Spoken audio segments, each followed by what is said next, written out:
Hello guys, today I've got OneOdio FOCUS A5 and I'm going to show you how you can easily enable or disable the mono audio in your Android phone.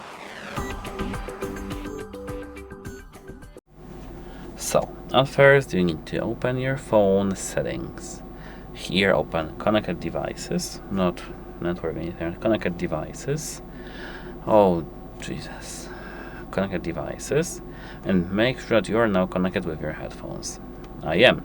So scroll down to the accessibility, and straight from here, I don't know what's happening to my phone, but straight from accessibility, scroll down. Here you need to scroll down till you see audio adjustment. Tap audio adjustment. And here, the first thing we see is mono audio. Tap it to enable and tap it to disable. That's how it works. Combine channels when playing audio. That's how it works. Bye.